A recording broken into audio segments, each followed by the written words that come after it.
great as everyone thinks you were. You know that, right? I mean, I know you're this big Hollywood movie star now, or you were. Award-winning actor Samuel Brown. Romantic comedy heartthrob Samuel Brown. But I know you, the real you. The Sam that used to keep his blue Power Ranger doll hidden under his pillow every night in case there were monsters under your bed. It's morphin' time! Go, go, Power Rangers! Keep those monsters away! That's the beauty of big sisters. We know everything. All those little secrets you want to keep hidden. Like, I know the real reason you're missing the tip of your little finger, and I still argue that I wasn't to blame. You were the 10-year-old little perv reading advertisements in the local paper for call girls trying to dial their numbers. But would you just let me have it? It's not yours. It's gross. Give it to me. No! Don't make me cut it out of your hand. No! Oh my God, you cut my finger, you bitch! It was your own fault, really. If only our parents had seen it that way. Nothing was ever your fault. You were late for school, it was my fault for not telling you to hurry up. You broke a window, it was my fault for not supervising you properly. Nothing was ever your fault. Don't blame me. It's your fault. This sucks. This is such bullshit. Which you always said was completely fair since I got to do everything first. You always hated coming second in everything. Like who got to go out drinking all night with their friends first? Me. Who got their car and their license first? Me. Who went out on a date with a guy first? Me. And what loser would want to go out with you? Matthew Colby. And you're just jealous because nobody likes you. I know how much that really pissed you off, coming second. Everything you did, our parents had already seen before. Like you had to do everything bigger and better just to be noticed. I always wondered if that's why you became an actor, to be noticed more and finally get to do something first. And the Logie goes to Samuel Brown. Oh, wow! This is so unexpected. You know, I'm genuinely a little shocked. Oh, there are just so many people to thank. I mean, of course, my agent and my producer who convinced me to take this role. Oh, and all the cast of the show. Without you, the show would just be meaningless. Oh, and of course, to the writers who created such a complex and troubled character for me to play, and well, to my family. That night I didn't want to tell you. I didn't want you to know. You were only here for a week and there wasn't much time. You had some big film coming out, some ridiculous action adventure where you got to save the damsel in distress as usual.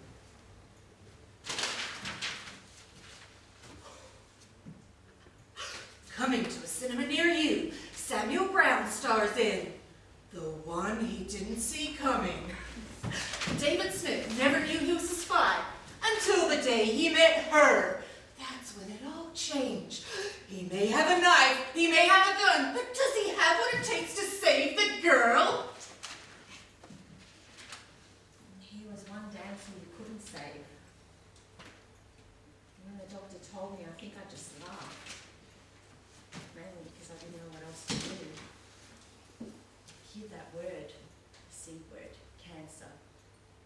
It's like everything in the room suddenly stops moving and all the oxygen is sucked out. The instant realization that nothing feels right and there's no certainty to anything anymore. They give you so much information, so many new words and treatment options, terrifying new realities. Stage 3, confined to the breast. Radiation therapy, hormone therapy, chemotherapy. All I could do was laugh.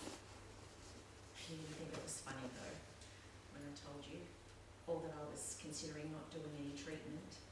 Well, if I don't do the chemo, at least I can save my hair. It's not funny, Louise. Well, you're an actor, you understand the importance of looking good, right? Really, I was just scared. And then there was that stubborn voice of yours.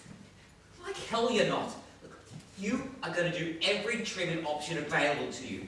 You're going to fight this thing, Lou. You're going to fight like hell. Do you hear me? Yeah, I heard you.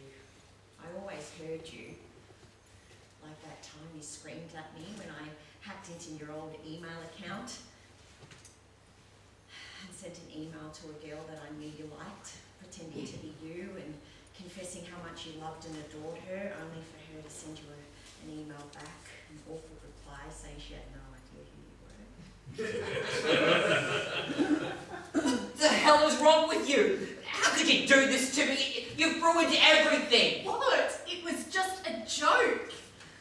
I almost deserved the screaming that time. Almost. That night changed things. Telling you completely changed things. Changed you. From then on, you looked at me differently and you spoke to me differently on the phone. Like I was somehow letting you down because I had cancer. Like I could break at any moment. Stress. Always hear it in your voice. Cracking. Are you coming home for Christmas this year? Yeah, I'm going to try. It's just, there's a lot on, you know, with filming and stuff, but I promise though, I'll try. I worried for such a long time that your stress was my fault. That I just added pressure to you. That I was one more thing that you had to worry about. That I was the problem that tipped everything over the edge for you. Every night I asked myself, what would have happened if I'd never told you? If you'd never known? Would things be different? Would you still be here? Every morning I wake up with the same thought over and over. I should never have told you. I really admitted it, but I was incredibly proud of you. Well, not just for your acting, because let's face it, you were barely acting on Neighbours. You know, running your fingers through your hair and smiling occasionally and saying, hey babe, hardly constitutes real acting. Hey, babe. How's it going? Oh, you know how it is. I miss you though. Miss you too, babe. It's more your perseverance, how hard you worked. I know what it was like for you growing up, the things you went through, things we don't talk about. You're useless, Samuel. You're a waste of space. You're pathetic. I wish you'd never been born. But you never let it stop you. You never gave up. I never told you this, but I was just admired that about you. I was jealous too. I wished I had your perseverance and courage. I think that's maybe why I did tell you that night. So deep down I was hoping you'd scream and yell at me and somehow your stubbornness would rub off on me. I don't care what it takes, Lou. You are the strongest person I know. You've got this. You can beat this, Lou. You can beat anything. You know you can. Something must have worked. Because here we are, 6 months later, and I'm still here. I'm still fighting. I'm still doing all the right treatments. And where are you? You're fucking gone. That's where. And I promise you, I'll be with you every step of the way. I love you, you know.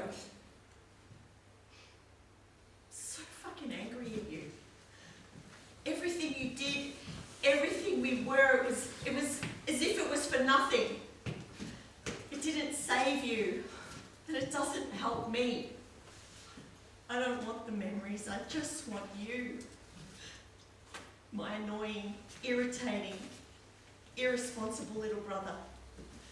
My brother who I'd walk through fire for if given the chance. Who I love more than anything in this world.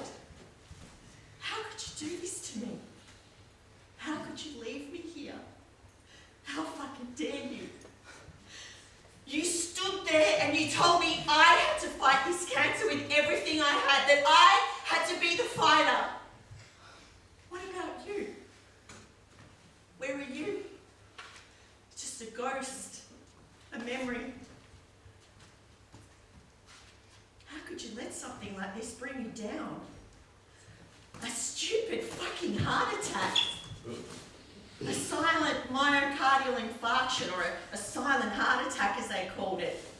It should have been nothing. And you let something that stupid stop you. How dare you? I am so fucking angry at you. You don't get to leave me here with nothing left.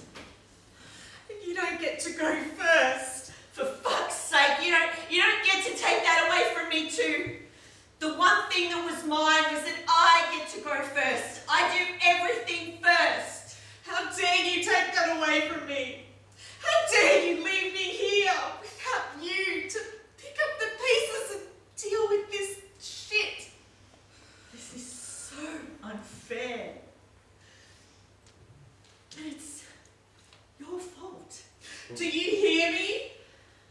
It's your fucking fault. It's all your fault. It's finally Your fault. fault.